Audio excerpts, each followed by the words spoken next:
একদমই। কিন্তু আমি জানি না ইয়ং জেনারেশন কতটা দেখবেন বা কতটা এই বিষয়টাকে মেনে নিতে পারবেন, কিন্তু তারাও যখন একটা সময় যাবেন তখন এটা মেনে নিতে তারা বাধ্য হবেন, এটা আমার ধারণা। কেননা পুরো বিষয়টাই একটা মানবিকতার জায়গা, এবং সবচেয়ে বড় কথা এই অপ্রেমের মানে সময় যেখানে ভালোবাসাটা চলে গেলে কারোর কিছু আসে যায় না, কিন্তু সত্যি কি আসে যায় না? নিশ্চয়ই যায়। সেটা আমরা মানে প্রমাণ করতে চাই না, আমরা দেখাতে চাই যে আমরা একটা দারুণ কিছু।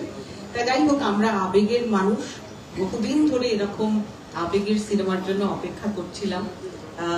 এবং সত্যি কথা, আমার চারিদিকে যে ধরনের কাজ হচ্ছে সবসময় আজকাল মনে হয় যে কেন একটু প্রেমের গল্প দেখি না। আর প্রেমের মধ্যে জটিলতাটা তো একটা না থাকলে প্রেমের কিন্তু কোনো রকম মানে নেই।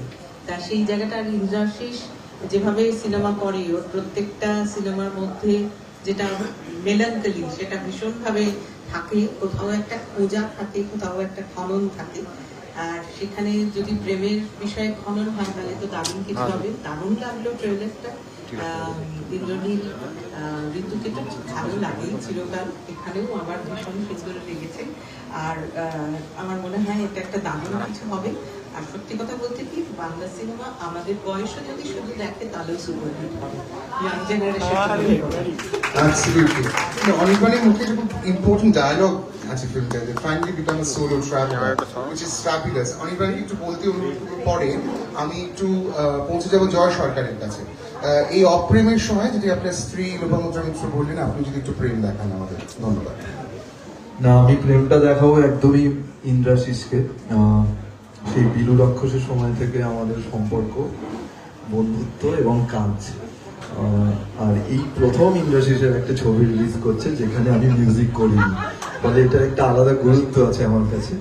কিন্তু যে মিউজিক করেছে, আমি এই সময়ের বাংলা গানের ক্ষেত্রে তার কাজ সব থেকে বেশি পছন্দ করি আমি, রণজয়।